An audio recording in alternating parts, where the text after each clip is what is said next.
All right, welcome everybody to this week's edition of the Business Doctors Podcast. My name is John Pyron, the Business Doctor. I have Larry Levine, who is the author of Selling from the Heart.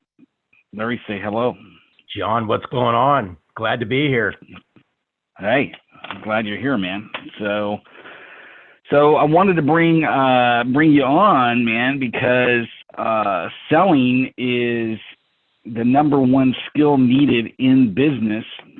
And the people that listen to this podcast, people that watch the content, some of them are scared of sales, some of them are embracing sales. But what I've found over the many, many years of being in sales is you never stop learning, and it's good to constantly be reminded of what it is that we need to be doing in our business on a daily basis.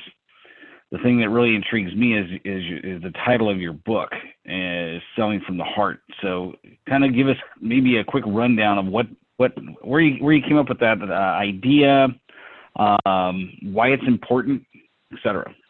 Yeah, no, it's before I get there, I want to make sure that we do touch on one thing, because you said right in the very beginning, about a minute or so ago, John, you said something about some people are scared of sales, or they think sales is just something that's, negative. Let's put a parking brake on that, but hopefully we can come back to that. Would that be all right?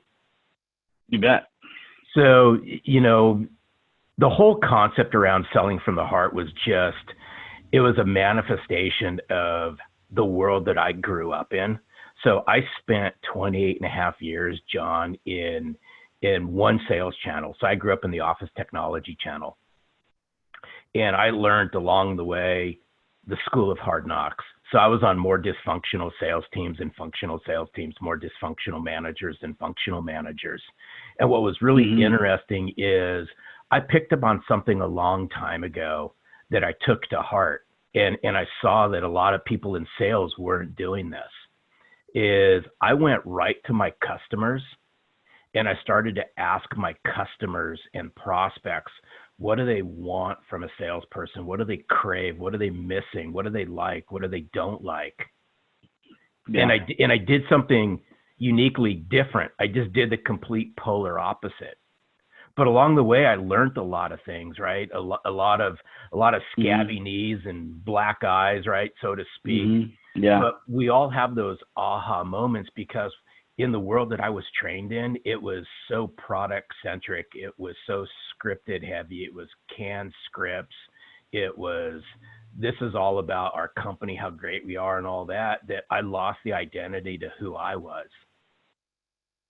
And I had to get schooled by a chief financial officer, really. And you've heard the story of, before, John. So I got schooled by a CFO, and this goes back 20 some odd years ago, where they asked me to stop in the middle of a meeting because they just couldn't take it anymore. Not that I was doing anything wrong, but in their mind, they're going, you know what? I've heard enough of this crap. And I'm saying this because I didn't know at the time. That's kind of the journey I was going on to uncover who I was, what I was about, which led to Selling from the Heart. Is I had to take a good hard look at who I was. And stop hiding behind the company and stop hiding behind the product, and really give my customers and prospects what they crave from salespeople, which unfortunately 95%, right? And I'm just, right, stats are stats. I'm just saying this because I see it with my own two eyes. Most salespeople aren't bringing their heart. They're not bringing substance. They're not bringing sincerity to the business table. And in a world today where trust is at an all-time low, and skepticism and BS factors are so high, if we don't bring sincerity to what we do and we're not true to ourselves, we're going to get exposed for who we are. And that's why, I'm bringing out in a serious but kind of comical way, hey, you know what? Let's stop being empty suits. This profession can do so much better. Yeah. I mean, the thing you hit on. One thing I want to point out is that you said product. There's a lot of product-centric salespeople out there, and it wasn't until I think 2012 when I got introduced to a previous mentor that I realized kind of the same thing. For many, many years, I had not ever been professionally trained in sales and what sales truly is. And that, you know what, I need to care about my prospect, and I need to serve them, and I need to get to know them, and I need to really take the time and energy and effort to be a part of their solution and their problem, really get a chance to understand what their problem truly is, or I need to not work with them if I honestly don't feel that way about them. That was probably the hardest part for me to realize, is I had a lot of customers I really didn't care about. They were just providing me money, and there was no deep, meaningful relationship there. You know, one thing that you said to me a couple of weeks ago, I was talking to you about a client, and you said, you know what, whenever you go into an audience and you're doing some training, and you say, hey, you know what, how many of you in here are married or got a significant other? You know, why don't you try this? Try not talking to your spouse for 6 months. And so, can you kind of expand on that? And because I thought that was like one of those aha moments. I'm like, you know, it was one of those reminders that I needed. Yeah, you know, it's I say the things that I say, John, not to disrespect or demean people. I really want them to really think. And I love sales. I truly, I'm a sales nerd at heart. And I say this because, in fact, there's going to be some people that are going to listen to this podcast, right, that we're doing. They're going, you know, forget those relationships, right? It just doesn't matter. And you know what? There might be some aspects of sales where the relationship's out the window. And I think you'd agree with me, John.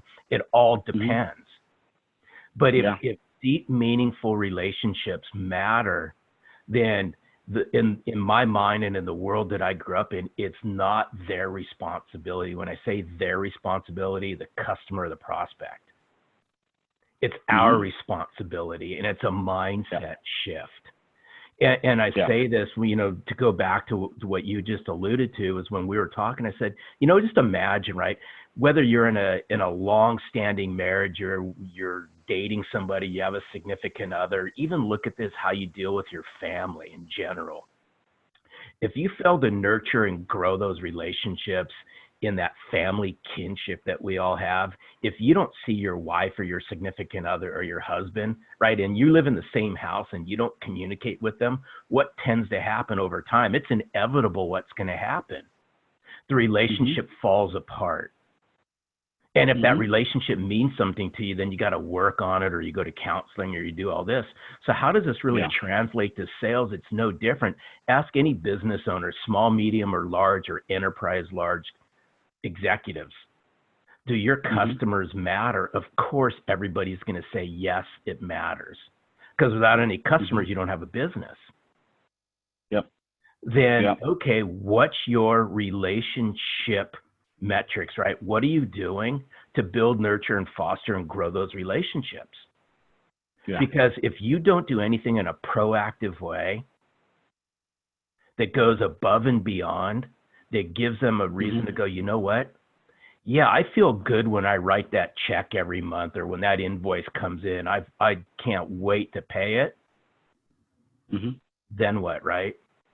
So what are we doing in the sales world to enhance the experience? And there's just so much ho-hum, Me Too stuff out there that it becomes difficult. And I think, you know, we're the deciding factor. When I say we, it's the salesperson, it's that executive, it's that manager.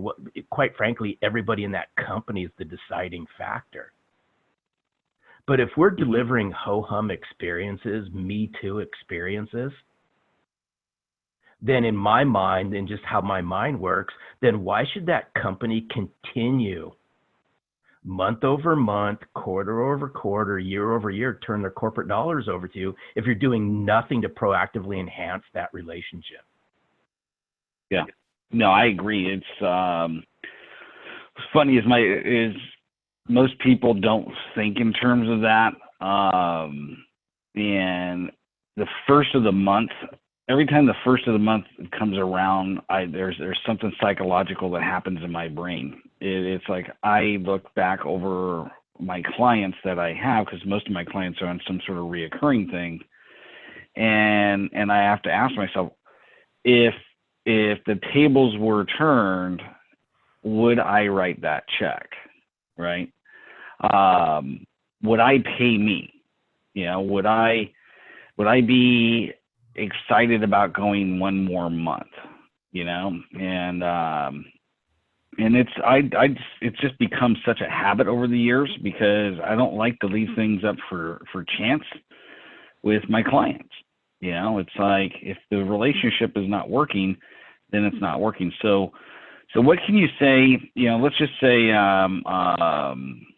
we're in an audience right now, and there's 100 people, 100 salespeople in the room, and you can share your top 5 things, if you will, your top 5 things that would help them better their client relationship. What would you tell them?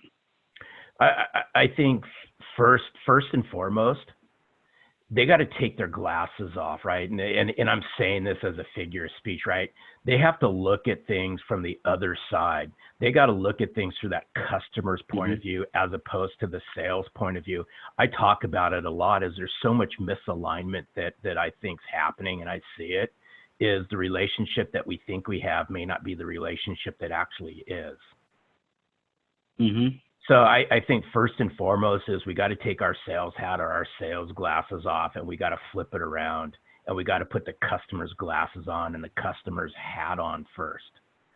Second thing is I'd encourage people to do a little self-reflection and inner work on themselves. And I say this for a reason, because then the next thing I'm going to have them do is they got to ask some tough questions to their customers. Mm-hmm. And I write about it, I continue to write about it, is we have to learn in sales to become vulnerable. And I say this for a reason, is it's not a bad word. Mm-hmm. If you can learn how to incorporate vulnerability into how you work with your clients, and really what I'm going to say, John, is let's pull the covers back a little bit with those conversations, because I think a lot of times what happens is we as salespeople, we don't dig below the surface with our customers. Yeah. We keep it at surface level, and there's only so many things that you can continue to find out about somebody when you keep it at surface level, right? Yeah. In order to truly understand what's going on, what's inside their heart, what's making them tick, what are they working for, why are they continuing to engage with you, all that stuff's found way below the surface. Mm-hmm.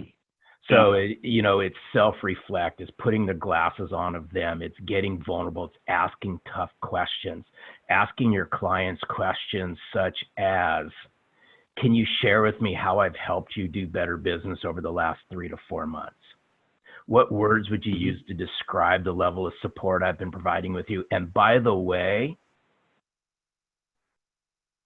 if you're struggling with it, that's okay. It's just a way that I can uncover a little bit more of how I can help you do better business. This is tough stuff, but if you can commit to yourself to do this as a sales professional, as a business owner, I learned a long time ago that I got to where I was at because I made a commitment to myself. I made the internal commitment to myself that I was going to take care of my customers better than anybody ever had before. And in order to do that, I had to put my best foot forward. That means that I had to open the window to myself. I had to become vulnerable. I had to do all these things. And I'm going to layer something else on it. And John, I mean, we're starting to get to know each other. And there's a reason why I did this. And I'm going to become massively vulnerable right now, but that's just who I am. I've always had relationship issues with my father. Always. We were two polar opposite people. I love my dad, but my dad was a retired rocket scientist for the United States Air Force. He had a doctorate in aeronautical physics from 2 Ivy League schools by the time he was 20 years old. And here I was, I struggled with school. I struggled with figuring out what I was going to do.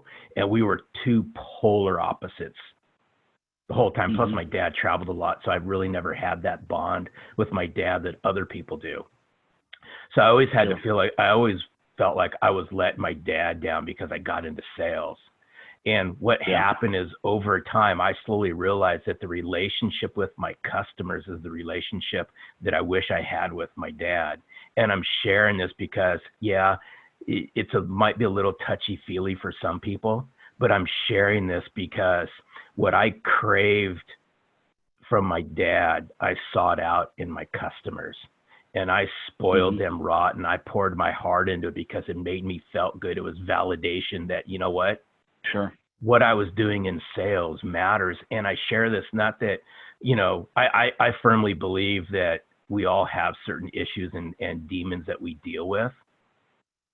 But I sought those out in how I built rock solid relationships with my customers.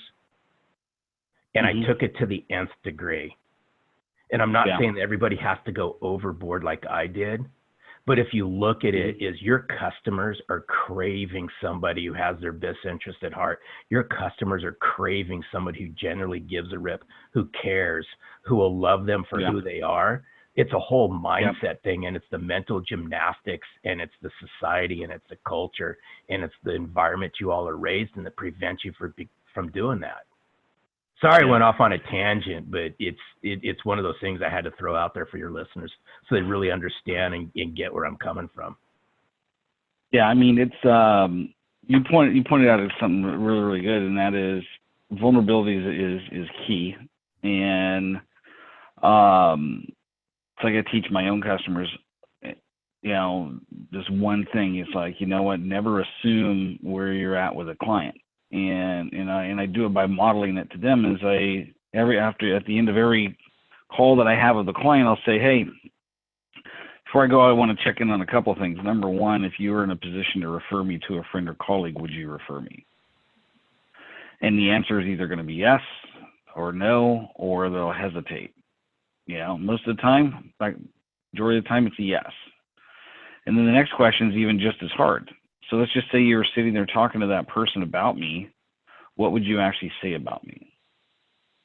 Yeah. Two very difficult questions people won't ask because they don't want to know the answer. Well, what if they say no? Well, that's even better, because now it's like, hey, okay, so what is it that I can do, change, modify, add? What can I do differently to turn you into a yes?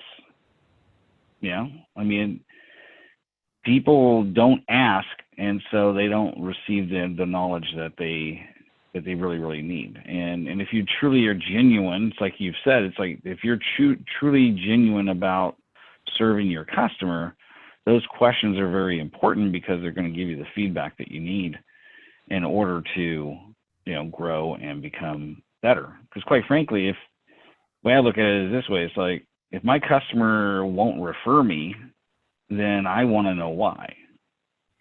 Yeah, I think this is great stuff, and I think I'd like to peel this back even more, because I know you hear it, I hear it all the time.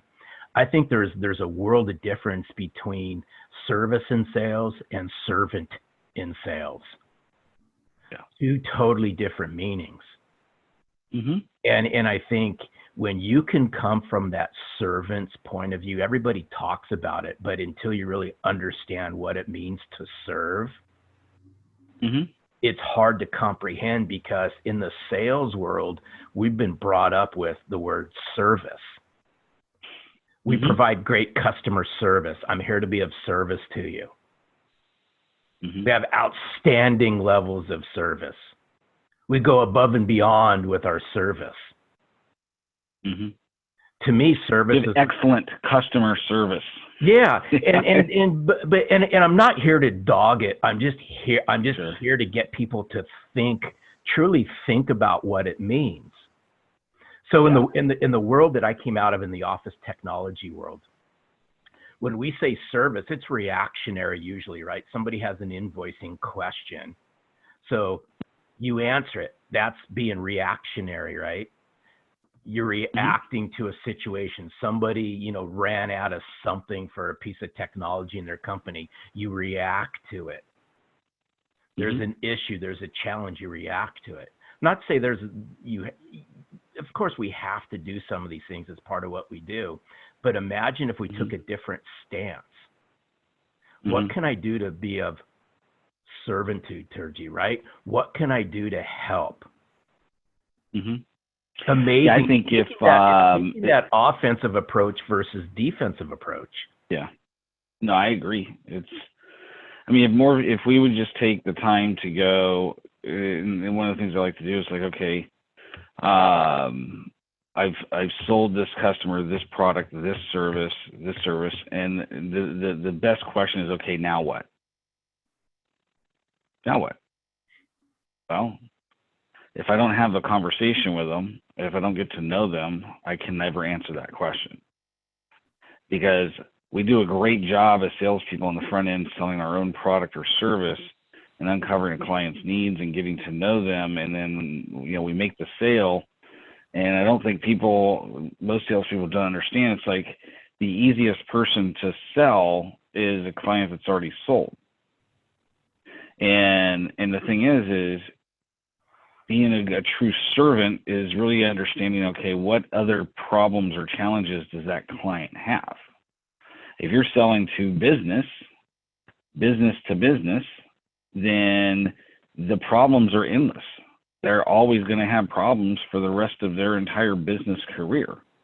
And one of the things I do a lot of myself, and I teach all of my clients to do, is like, once you've gotten your foot in the door, you need to figure out how to be a virus in that client. How many other problems or challenges do they have that you and your network, as I think most people are self-centered. They look at just them and what can I do? What can my company do?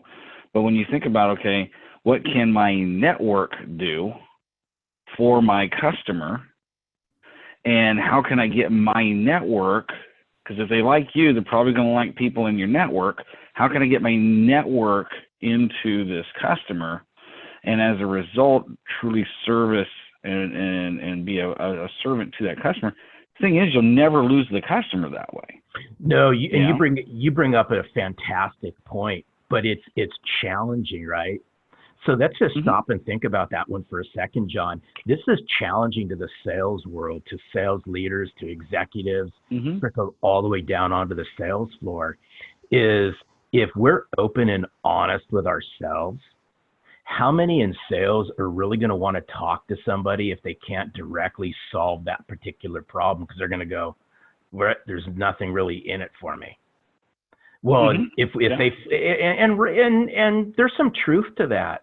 But if we really expand upon that and say, you know what, if you truly have your best interest, right? If you have their best interests at heart, you got a multitude of people that could probably help. I believe it's that servant-led mindset that goes, you know what, I'm going to help John uncover and solve that problem. That means that it may not directly correlate to something that you can do with there's a financial gain at it. But guess what? There's a heartfelt gain at it, which sometimes in the long run is going to play out a whole lot more. If you can truly uncover what are the issues, challenges, what can I help you with, John, over the next 30, 60, 90 days that could help you do better business? Because if I can't personally help, I'm going to go find somebody who can. Yeah, I mean, it depends on, the kind of sales that you're doing, obviously, right? I mean, if you're working at, Home Depot or someplace where you're selling a widget and that's the last thing you're ever going to sell to that person, that's a whole different process, right? You're transactional based. So that's why for me, this will definitely make sense to use. I look for customers that are service-based businesses, because service-based businesses have a reoccurring tendency to them. It's not transactional, right? So I'm not building an online store on, using Amazon as my back end and selling a bunch of widgets and leveraging, Facebook, Google, or LinkedIn. I'm talking business to business, where I'm dealing with a small business owner or a group of people and making an impact on that company. And once I have the impact on that company, to be able to self-reflect and go, okay, what else can I do to service these people? How else can I put myself in place of being a servant, is what I'm hearing you say. Yeah, and what's interesting is, and I'll just throw this one out there, is how many people truly understand what they're prospecting for. Yeah, not a lot. I mean, It's amazing. truly, John. To be honest, it's like I take on a lot of customers, and I work with thousands of salespeople, and today mainly small business owners. One of almost the very first thing I have to do is they can't tell me who a good referral is for them. Here's what's interesting, and I learned this through just trial and error and so forth. I would encourage people who are listening to do this. This was decades ago. I sat down and I made a list, and I might be old school on this, so I just took pen to paper on this one, and I just wrote down my top 50 customers. Mm-hmm.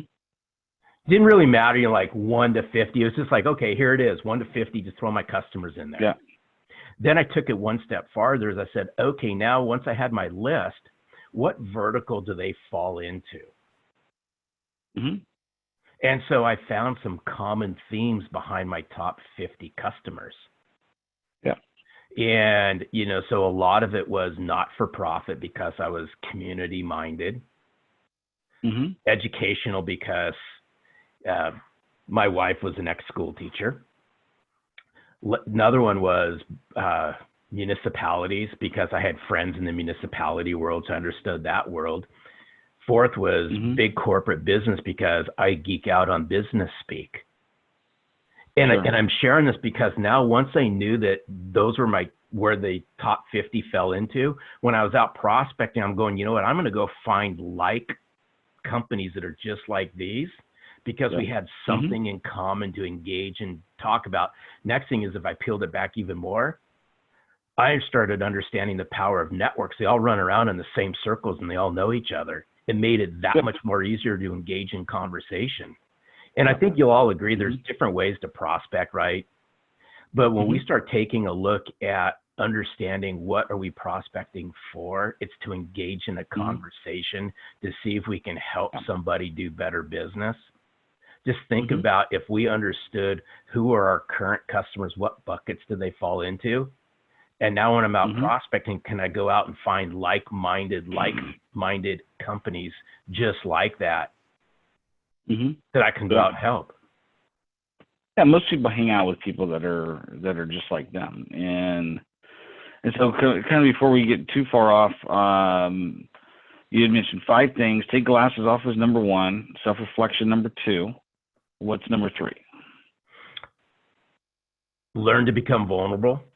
And when I say learn to become vulnerable, you got to be able to ask your customers those hard questions. And I'll just give a couple, right? What words would you use to describe the level of support I've been providing to you? How have I helped you over the last 90 days? What would you share with somebody if they asked, hey, share with me what you think of Larry Levine, right? Or share with me what you think of John Pyron. The other thing is I would never take my eyes off of what it means to provide an outstanding customer experience. Never take your customers for granted. Always be helping, always be driving conversation, always be building relationships inside that account.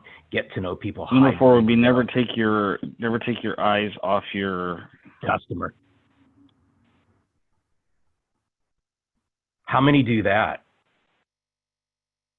A lot. And I don't mean to be mean when I say it is, a lot of us take the eye off the ball of the customer. We take the customer for granted. Yeah.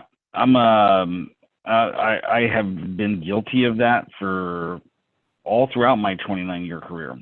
And what I find is certain people, that type of stuff comes naturally. Others, like myself, I need processes and systems in place to ensure that it happens. And so one of the things a buddy of mine told me probably 10, 15 years ago is I calendar it, right? So at the end of every single month, at the end of every quarter, at the end of every year, I go back, I do what's called a baseline strategy, right? So I take a baseline pretty much every area of my life, including my customers, And I evaluate it. It's like, okay, I asked myself, like, we just finished February and we're going to go into March. And I'm like, and I always get this weird feeling on the last day of the month, right? Because I'm like, and my clients are on, they're reoccurring, but I still look at it as, you know what? Some of these clients have been with me for 6 years, and I still, even to this day, I'm grateful. Number one. Number two is it's just ingrained in me that I need to ask the question. It's like I said earlier. It's like, what, where am I at with this customer? Am I doing everything I can to make it a complete wow experience? But the other thing I'm also asking, because everything we're talking about so far is focused on the customer, but it's like I learned from my mentor, Steve Napolitano. It's like, am I having fun in this client relationship? Is this client still enjoyable to work with? And far too many people keep clients that are no longer enjoyable to work with. And I'm not just saying, for everybody's listening to this recording, I'm not saying go out and dump half your customers, although that's what I did with Steve in the first 43 days of working together, is I turned them on, I referred them to somebody else because I could not fix the relationship. And they were just not a fit. And what I found by doing that is, number one, I became a whole lot more happier, and I made a lot more money, and I worked with a lot fewer clients. But I have one client that I'm gonna actually have to have a conversation with this week, because I'm like, the thought of going another month is almost sending a cringe in me. I'm like, okay, I got to solve this problem, because I just don't feel like we're making the progress that we should be making. And but had I not asked the question, I would have never found that out. Yeah, never take your eyes off your customers. That's what that means to me. Yeah, and I think if we added another one in here is, I would add, what I coach salespeople to do when I'm coaching them is, are you having strategic vision meetings with your customers? Mm-hmm. And some people might go, well, what do you mean by that, right? And I go, are you sitting down with your customers and understanding what their vision is? Where do they see their business 3, 6, 9 months from now? Hey, here's my vision, and truly peeling this back, because I think what happens is, a lot of times in sales is, we'll just start talking about, hey, how can I help? Or, hey, I was in the neighborhood, I thought I'd stop by, right? And I'm keeping it canned and corny. But how many salespeople out there, how many business owners are strategically and routinely sitting down with their customers, not taking them back, right? Hey, let me share with you what's happened over the last 90 days. Hey, where would you like to be in the next 90 days? What is it that you're working on? Yeah. Hey, here's where I'm at over the next 90 days. Help me understand where you're at in the next 90 days. Because what's really interesting is, if you ask many in sales and, small, medium-sized business owners, are your customers, do they mean everything to you? Would you drop something to go take care of one of your customers? Most of the time you're going to get the head nod yes, right? Okay, well, if that's true, then why aren't you asking your customers for help and helping you grow your business? Why aren't you being proactive with your asks and things like that? And maybe, John, it's how my brain works, and we're all different. Is I made it all about them, and it was whatever I can do. Yeah, sometimes to my own detriment. Did it keep me up at night? Did it create some panic moments? Yes, but I chose to do it. I chose to put myself in that position because I knew in my heart 9 out of 10 salespeople and leaders and all that wouldn't do it. Yeah. That's why. Yeah.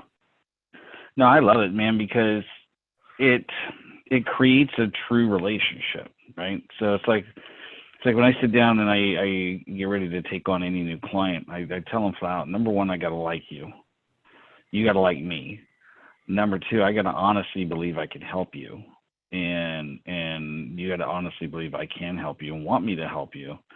And the other two are, are you coachable? Are you a person that takes action? And that has to do with just specifically my business. But the first two are very important, and because I want a long-term relationship with my client. I've learned a long time ago, it is easier to run with 100 than it is to drag one. And it's like, what, if the deeper I can take and the more meaningful that relationship is, I don't really have to worry about my future in sales. Sales is actually very simple. It's, selling equals service, sell from honesty, integrity, and compassion. Selling is about leading. Selling is about moving people to action. It's really what sales is all about. And it's about service. It's about, getting to know that individual and where they're going and developing this relationship long term. I look at it this way. It's like people ask me all the time, hey, how much money have you made off this client? I'm like, I have no idea, man. They haven't stopped paying me. Yeah. It's like the last company I sold. When I sold it, I still had the very first customer that I got in that company. And it was an IT managed service company that I sold. There were probably 5-6 times a week my competitors were beating down the door, And I ran into to Kurt in a car wash, and I said, hey, you know what? When I sold the company, when me and my ex-business partner had this major fallout a year and a half before I sold it, you could have easily gone with him.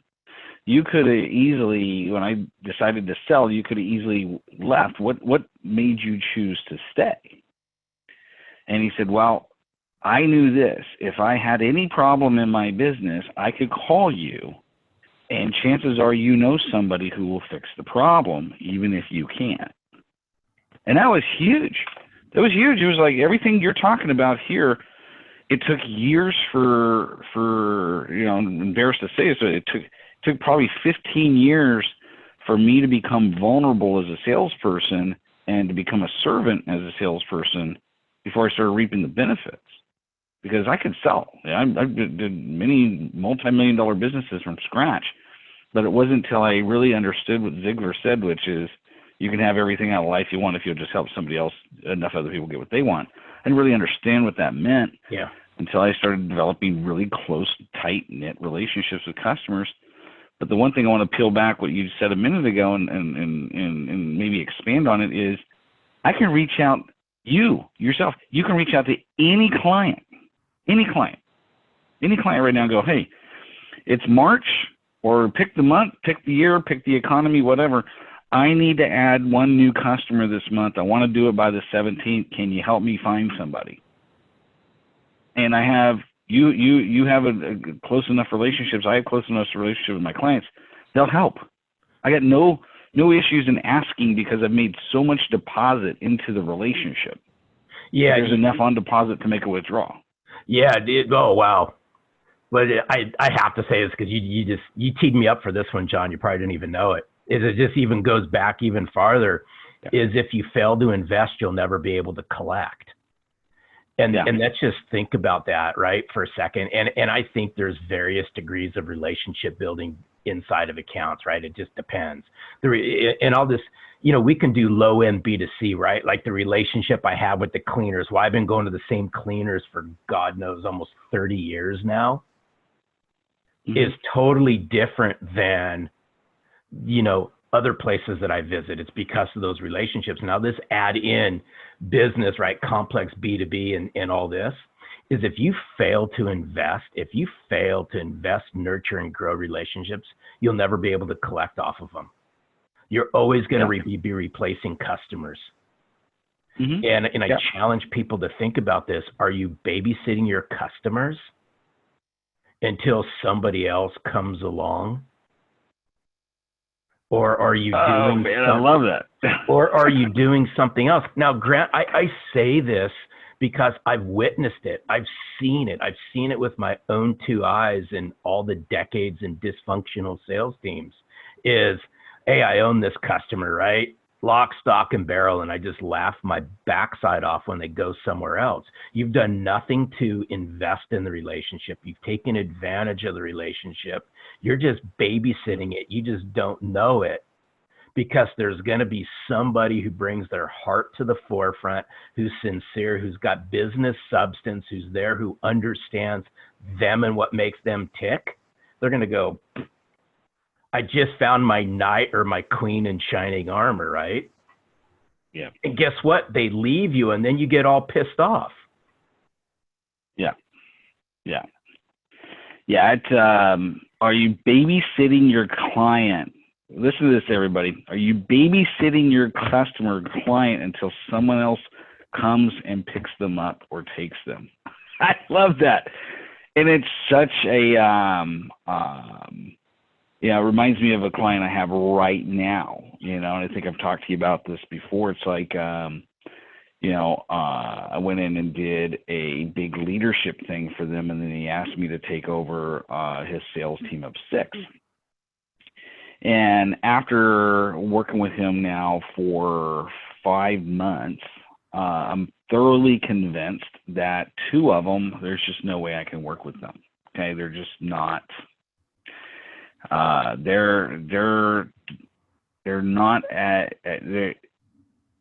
there's just no motivation on their part to go after what it is that they're going after, and they know where they want to go, but they're not willing to put action behind it. So here's the point I'm trying to make is but 4 of them, I'm starting to have some really good breakthroughs with and some traction and so forth.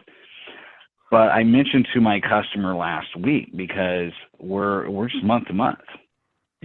I like that relationship, because I have to sell myself I have to provide a service, and they have to do their part in order for us to continue to work together. I get to earn the right to have the relationship every month. I love that type of sale, right? And but I mentioned to him last week, I'm like, and I just brought it to his attention. I said, dude, you're paying me a lot of money, and I can't work with these 2 people. Okay, I don't even want to work with these 2 people. In fact, I'm telling you right now, I'm not going to work with these 2 people. I am going to run with these 4. Okay. If you want me to continue to do that, we probably need to adjust my fee in half, because you're just overpaying me for time that's being wasted on these 2, on these other 2 people.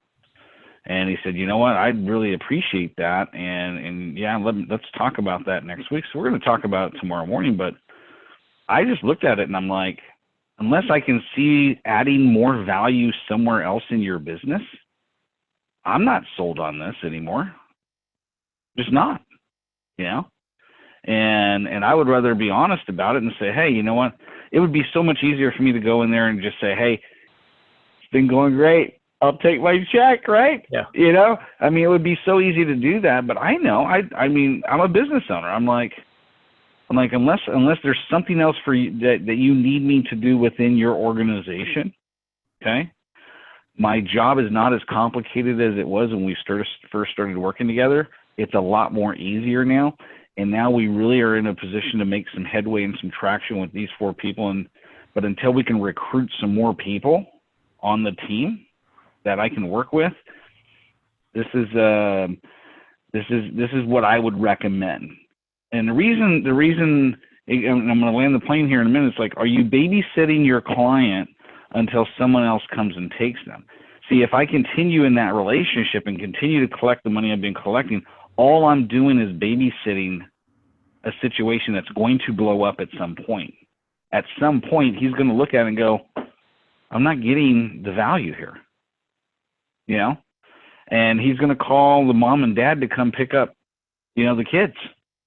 It's a great analogy. I love the analogy. But if we don't take the time to evaluate our relationships that we have with our customers, we don't deserve to keep them. No, and here's what's interesting is I'm going to share a not-for-profit story, but it's going to prove my point here.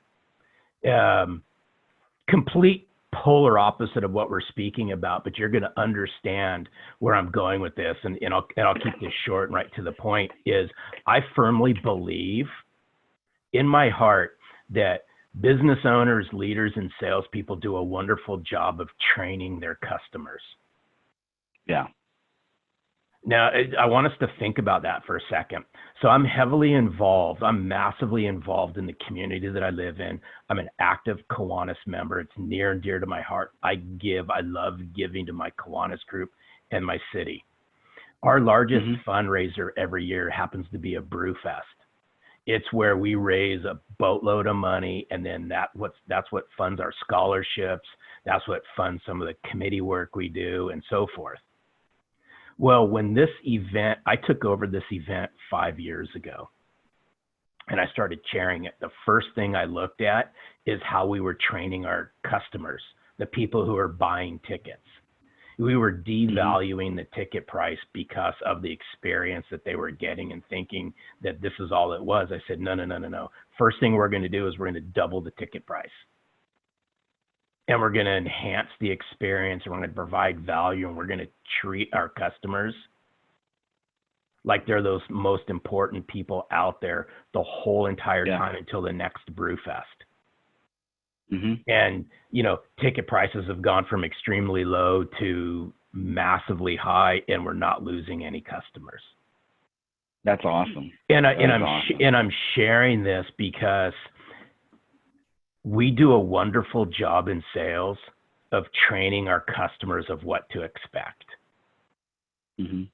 If we can take a step back as business owners, as sales leaders and salespeople and go, you know what are we bringing to the table to enhance the experience? What value are we bringing to enhance the time that we spend together that would cause our customers to happily spend more money to help with whatever that issue is that's going on?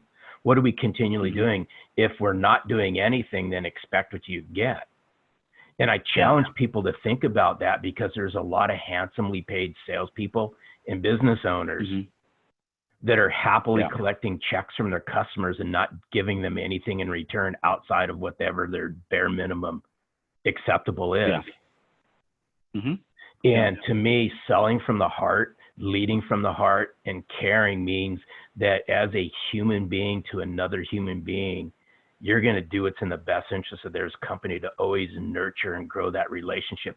I know you all can do it, because in your personal lives you do it. It's the struggle in your business life. And that's why I always say business is personal. In this post-trust sales world, business is personal. And it's that mindset to really latch onto that and say, you know what, I'm going to do something different. I owe it to my customers to bring my heart to the table, because they've been burned and ripped off and gouged so much. And sorry, I'm using those words. But if you can just take a step back and internalize that and what it truly means to bring your heart and sincerity and substance to the business table, watch what starts happening to the relationships and the power behind that and the new relationships you open. Yeah. Very, very powerful, man. Very powerful. Well, thanks, man, for hanging out with me today. This has been really awesome. Good. Good stuff, dude. I can go on for another couple of hours, but we'll have to get together and do a part 2 or travel and do some gigs together. So before we go, share with the audience here how they can best connect with you. You can connect with me in a multitude of different ways. For those that are active on the social platforms, you can find me on LinkedIn at Larry Levine 1992. You can find me on Facebook. You can find me on Instagram. You can find me on Twitter. You can find our podcast, Selling from the Heart, which John was on the podcast. It'll be released in a couple weeks. As we're recording this, you can find me at sellingfromtheheart.net on all of our podcast apps. You can find Selling from the Heart on Amazon, and the audio version of Selling from the Heart just dropped. So you can find the audiobook on Audibles. Fantastic. Now, I always like to close with, who is your perfect client and what is it that you're looking for? How can I help you get more customers for you? I think that but thank you for asking. I think the perfect customer is somebody who understands and truly believes that being genuine, being authentic, being caring, being nurturing, having that growth mindset around relationships do matter. I want to talk to those people. I want to be able to help those people and expand upon it, because in my world, relationships make the world go round. And in B2B sales, if you don't have relationships, if you don't have strength in relationships, it really becomes difficult as time goes on if you're playing the long game. Fantastic. All right, guys, all you entrepreneurs out there, this is the Business Doctor, and you know what? I had my specialist, the sales person, in the house today, right? So as a business doctor, it's like people say, okay, what is that all about? It's like, well, you go to a doctor and they're a general practitioner, and we can pretty much solve a lot of stuff. But every now and then we got to bring in a specialist, and that's what this podcast is all about, is bringing in various different specialists that can help you grow and help you with your business. And when it comes to sales, highly recommend you connect with Larry here. Definitely get his book on physical form, and then you just dropped the audio version from what I understand. No, Rolling University, John. Okay, so we're gonna get the audio version out there soon. I can't wait for that, man, because I'm just gonna listen to it over and over and over and over and over again. You know, I tell you what, this is why I say everybody's in sales. My wife, now she flipped careers, and she was a school teacher and went back into the medical field, went back to being a school teacher. Now she's back in the medical field, just pinging back and forth, two places that are near and dear to her heart. But she runs a front office of a busy dermatology's office. And I catch her now since last week on her phone at night listening to the audio version of Selling from the Heart. Wow, man. That's awesome. That's awesome. I can't wait to get it. So let's go out and make it happen, everybody, and we'll catch you on the next podcast.